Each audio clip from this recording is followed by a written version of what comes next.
when we talk about the brokenness of Democrats or the press, this week with MSNBC has been exceedingly bizarre.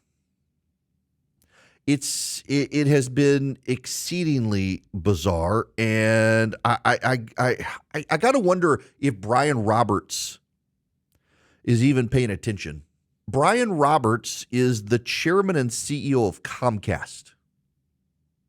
And as such, he is the ultimate boss to a network that is running pro-assassination fan fiction and conspiracy theories and being deeply dishonest with their audience.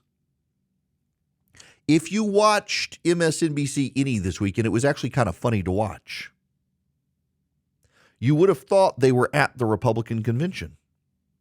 But they were not at the Republican convention. They had an LED wall behind them projecting an image of the convention to make it look like they were up in the press boxes looking down, and they weren't actually there. Jake Tapper on CNN poked fun at them. So good to see you. Thank you so much. Thank you, guys. First of all, and you're actually here live. We are here live, as out. opposed to some other networks that just have a big LED. Who shall remain nameless? So, yes, they were there live. Now, this is the weird part of this. Is the rhetoric at MSNBC for months now has been essentially calling on someone to assassinate Donald Trump, and you can't get away from that. At MSNBC, they have called Donald Trump an American Hitler, the rise of Hitler, a fascist, a would-be dictator, someone who's going to kill our democracy, someone who will wipe out American democracy and impose an authoritarian regime. Rachel Madow has said if Trump's not stopped, the plan of the Republicans is to wipe out the American democratic system. Michael Beschloss has been on multiple network shows saying Donald Trump is going to be a dictator. Democracy is on the ballot. Donald Trump needs to be stopped. But it goes beyond the fixation over someone's got to kill Donald Trump. It's been really weird to watch. So, for example, you had this when JD Vance talked about JRR Tolkien. Rachel Madow, who claims to be a public intellectual, tried to twist it into a Nazi reference.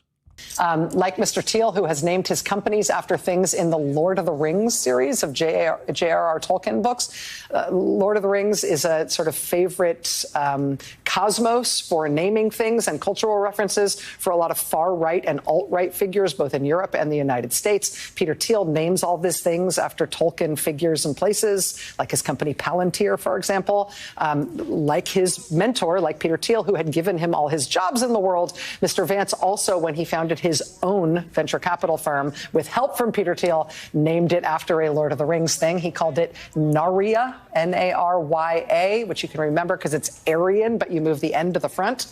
You got that Aryan? If you know anything about J.R.R. Tolkien, he hated Aryanism. He hated the Nazis, and she had to misspell the actual character in order to try to make it an Aryan reference. And then there's Joy Reid peddling conspiracy theories about the assassination. Congressman Ronnie Jackson of Texas, the former White House physician for Presidents Obama and Trump, a scary thought in and itself, who's now obviously a Republican congressman, having parlayed that position into a job in Congress. Jackson is one of the few people I will know who apparently knows what's under that bandage that Trump has been wearing at the convention. He says he replaced the dressing on Trump's ear on Sunday during the flight to Milwaukee, telling the New York Times, quote, "The bullet took off a little bit of the top of his ear in an area that just by nature bleeds like crazy. The dressings bulked up a bit because you need a bit of absorbent. You don't want to be walking around with bloody gauze on his ear," unquote. And that's all we really know about Trump's injury. That's all we really know. Hint, hint, it didn't happen.